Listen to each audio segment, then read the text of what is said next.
All right, all right. I don't know how many people are in here, but I saw JT Physio already coming in hot with the comment, which was a very funny one. So, LOL to you. So we won't be in here for too long. More of a casual hangout, as per. Again, if you're in here tuning in, please like up the video. Always like up, the video, because helps me, helps the channel, helps Matt, helps you guys get more content out there about our beloved Milan. So we'll just do sort of a quick review. We'll allow some people to join the stream, and then we'll kind of go from there. Excuse my eyes and my hair. I'm just shot. Not much sleep these days, or just in general. But again, just trying to bring some of the content to you guys at the same time. Where can I? Draft that. So yeah, Milan pick up the win at the Bentagoldi. Let's just get into this one. Listen, Milan had been starving for a 3-point result against a really weak side. We kind of have seen them recently against the Cagliaris of the world, and then again against Genoa, where you're not coming away with the 3 points, you're coming away with a couple of draws, and those draws against those lesser sides are basically losses, especially when you have standards for winning trophies, which unfortunately this ownership and management does not. So kind of a moot point, but you get it, right? Because we also like to hold this club in high expectations. Again, if you have not followed us already, please be sure to do so on That Milan Podcast, on Twitter at That Milan Pod. We're on TikTok. We just got our first 10K views. And again, we're 499K subs. We're right there. How many subs are we away? We're about 8 subs from hitting 5K. That would be fantastic. Matt and I really appreciate all the support that all of you give us throughout the course of the year. Hopefully to do a giveaway coming in 2025. We just want to hit a couple of thresholds and get situated here. But the feedback and all the following and comments and stuff has been tremendous on every single video. So we appreciate every single one of you, even those who don't comment and are just tuning in as always. So yeah. Listen, so George comes in with a question here asking if Jimenez can be the starting right back. That's actually the video I had just posted on TikTok, so be sure to go and check that out. I also had tweeted about it, so it doesn't really matter. But the point is, yes, I do think that he should and can be the starting right back. I haven't seen too much of him playing that right back position, sort of been left and right, has done a bit of both for Milan. Again, Diego, hello to you. Hello to Julian as well and JT Physio. Just a few people in the comment section here. We have 21 of you. It's holiday season in the evening on a Friday. Not going to expect too many of you in here, but at the same time, it's still great to have every single one of you in here. So yeah, listen. As far as the injury to Leao, I heard it was just a hip flexor issue. Sorry for the lisp there. I have Invisalign now, so it really messes up my speech. But yes, Jimenez today is the bright spot, and I say bright spot as in no one else played well. I thought that Reijnders and Fofana did their jobs. I thought a couple other people were mediocre at best, but overall as a team, not a great performance. But I say Jimenez is the bright spot because he is something that we have not grown accustomed to seeing this season, and a player that can develop over the course of the year because we haven't gotten much from the left or right fullback positions this year. And Jimenez, you could argue, have been some of the best fullback performances for the club this season. Take away from that as you will. Is that a good thing? Is it a bad thing? Yeah. It's not a good thing, but there is a silver lining within that one of your youth team players has been progressing. And hey, you got to give kudos to the scouting department on this one. Jimenez coming in looking strong there. So let's kind of talk about the midfield, right? I think Filippo Terracciano, for me, was a position that he played at Verona, the club that he played at before coming to Milan.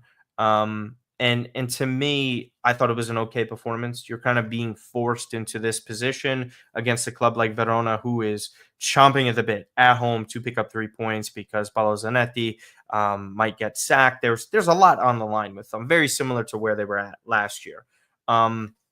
So Julian is going to ask a question regarding this. What was this? Chow. I'll get to that in real quick. Just one final point on Terracciano.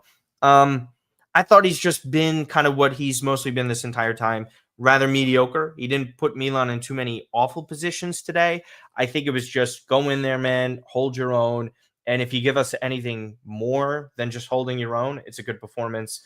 To me, I think this was really just about the lack of bodies and options. And you know what? Kudos to Fonseca Terracciano. It's 3 points. It was a horrible game to watch. Horrible. There is not much I'm going to take away positively from this. And I don't want to say, oh, well, this is like a new beginning. There's none of that. What I'm saying is the guys who were assigned to do jobs that they don't normally do came in, got their 3 points. And at the end of the day, regardless of performances, the results are what matter more. And Milan got their result. So back to your question, Julian. Chow and Gabia were fine. And again, it's not really their fault for kind of how the match transpired. They just defend the way they know how. No glaring mistakes. I think a lot of the pressure was coming from centrally and not maintaining much possession. Milan were sort of out of possession for a good amount of time during this match. I think Chow yet again holds his own. There is a clean sheet on the board. It's not an otherworldly performance, right? I thought Gabia was the better of the two center backs, but as Matt and I always say, and a lot of pundits, analysts, and commentators and regular fans say all the time, if you don't call a defensive player's name that often, it's a good thing. So there really weren't too many mistakes, if at all, from Chow. So kudos to him. And again, Jimenez just the shining performance today. Want to talk about the link up for the goal. How about the super positive moment for this one? And I'll get to some of your comments. Fofana, man, class with both feet. Another left-footed assist. He had one earlier a few weeks back against Cagliari when Leao had that finish. Fofana, honestly, on the ball, moving closer to goal, is just a better player. That feels the way for a lot of these midfielders on this side because we don't have a lot of great Grinta, Regista types that are able to just be a vacuum of the ball and just win duels and be very physical. Just not that much. Is the sound coming from your mic or the computer? So you're saying it sounds different? Let's see. No, it's coming. It's coming from this microphone. So, I apologize, Interfan, or unless it's just an Interfan messing with me, guys. Let me know outside of Interfan here if my microphone. Julian says it sounds normal. Maybe the output device you got going on, Interfan.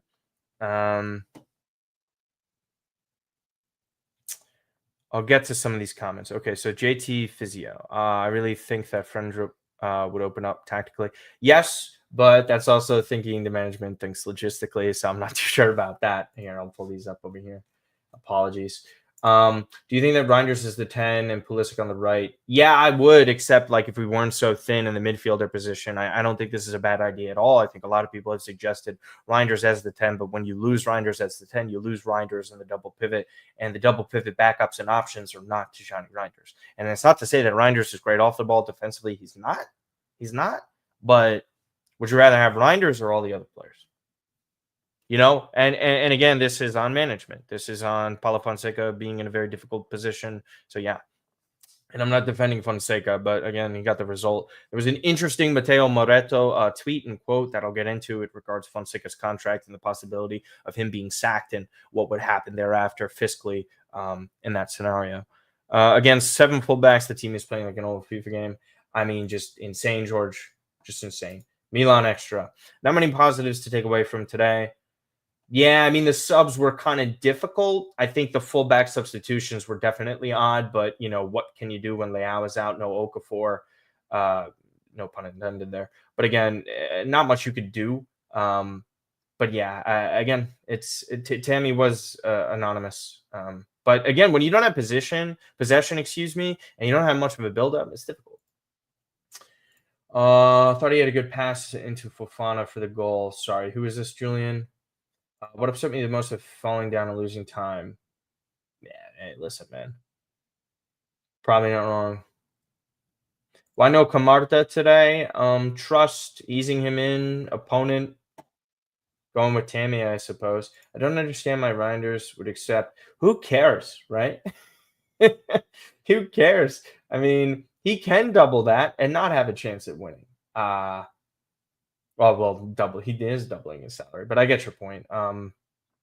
Hey man, I thought it was robbery. Part of me doesn't also believe it. There's a good part of me that doesn't. But yeah, I was in Milan watching it at the bar. Uh, as long as you enjoy the Negronis and everything else about that gecko, we appreciate you tuning in and you enjoy your night. When Benacer is back, will he be in the double pivot? Very, very possible, Daniel. I think the easing in of Benacer is going to be very important. How do Milan go about it? How often does Fonseca play him? Is he fat? I think it matters. What do you think the team needs to turn it around? A sale of ownership, a new management, a manager who doesn't hate the players, and vice versa, and not start Emerson Royale at the right back, let alone give him Kaká's number. So they do all those things on top of getting a real striker, a defensive midfielder, some really good center backs, probably a number 10. Is there anything else I'm missing? I don't know. I really, I know. It's like I don't want to talk about it, but it's relevant every single week. Every week. So what do you say, Yeah, and by the way, again, go and check out the recent podcast. It was me and Santangelo talking. Go and check the other video when it was me ranting and blah blah blah blah blah on the last one after Jerry didn't show up. Matteo Moretto and his tweet. So let's get to that. I want to make a point of emphasis regarding this, and I think it's actually very important for the future. Okay.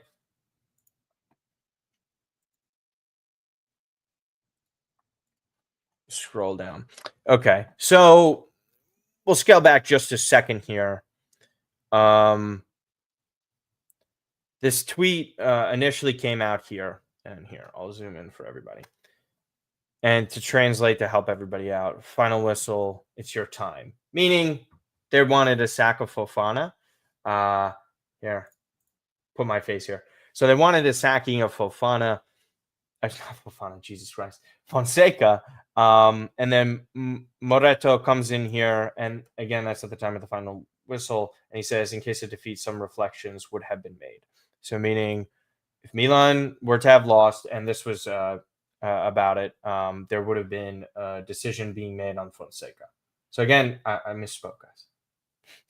I apologize.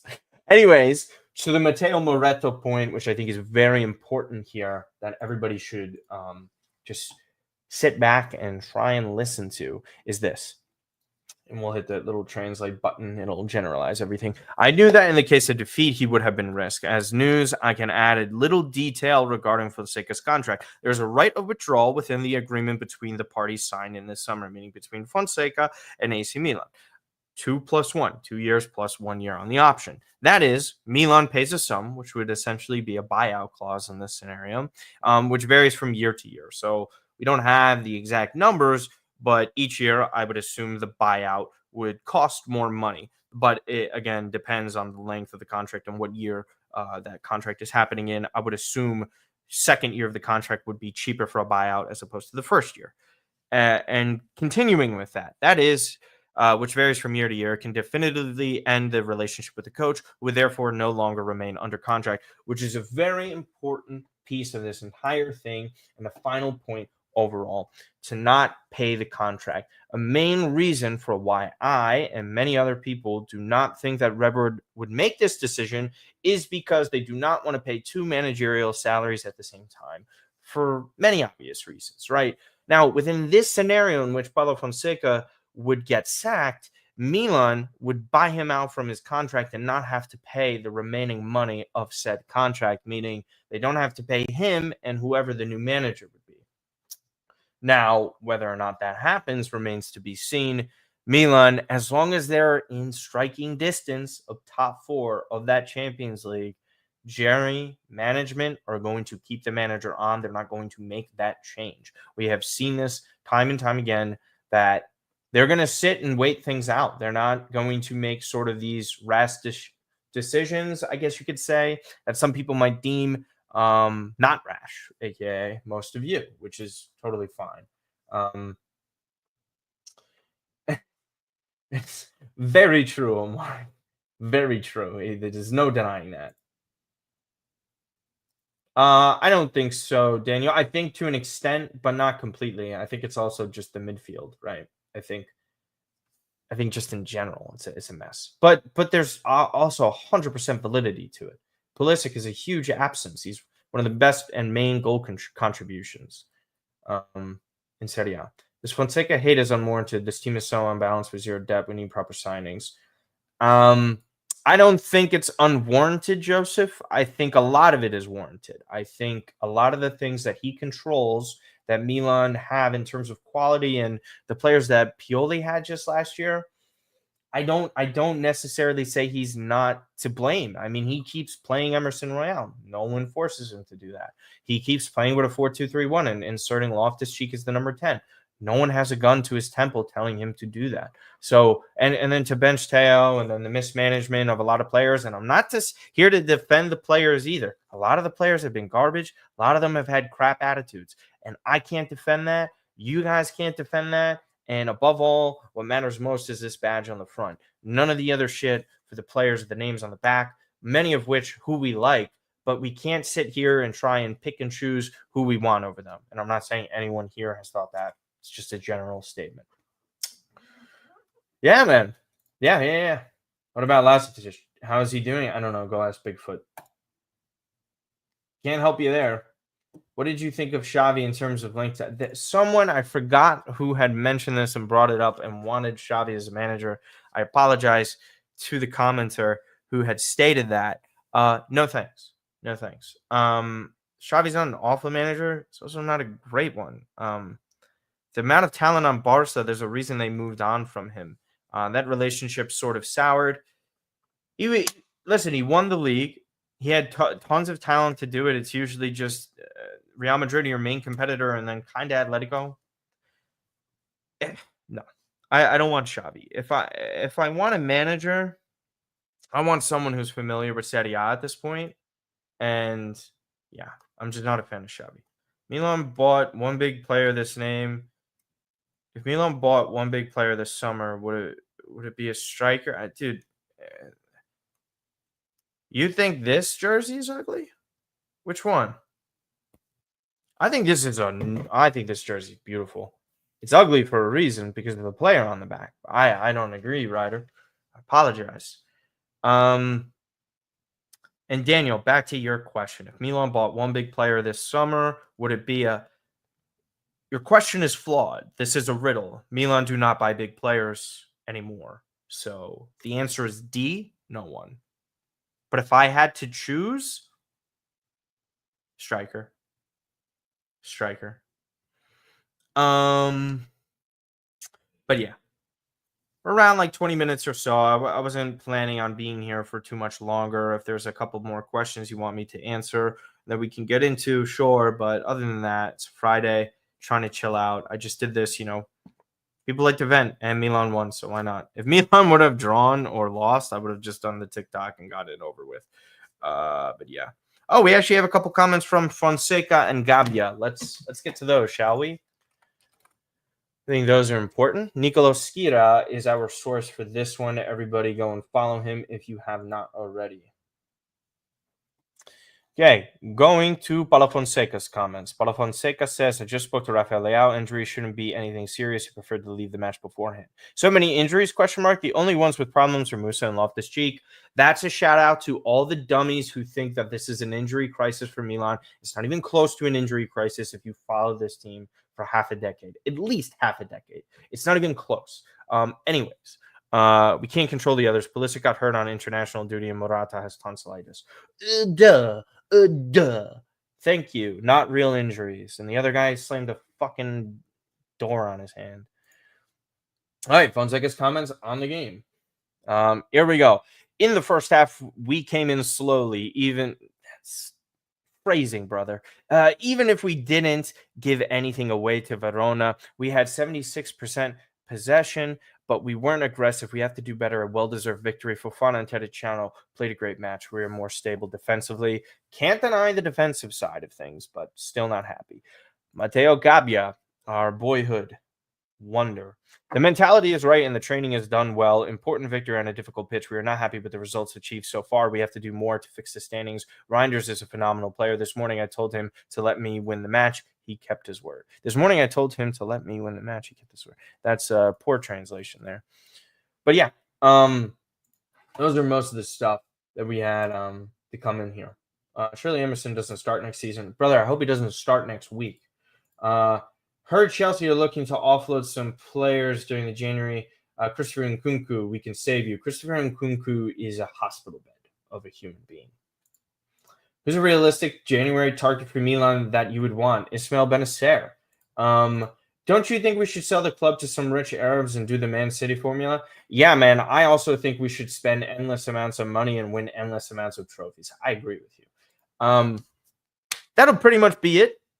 There's not much else to discuss. I appreciate you guys so much, truly and thankfully. Once we get to 5K, we'd be so happy about that. Just even to come close to 5K is great. We're still a little niche. Milan isn't truly Milan in terms of the English spoken word online like we would like them to be, but we know how popular and great our club can be, and hopefully we'll get back to being one day. So again, thank you guys so much for hanging out. If you just came in late, it's a quick 20-minute video. Just go back to the start of said video, and then you guys can go and watch from there. We probably won't be recording or doing anything until after Christmas, I believe. If not, maybe something before Christmas Eve. Again, if you celebrate the holiday, Merry Christmas to you. If you're celebrating Hanukkah, Happy Hanukkah. And again, we will see you for the new year. So we won't wish you a Happy New Year just yet. But thank you guys so much, and enjoy your weekend for once, because Milan finally got 3 points. Take care.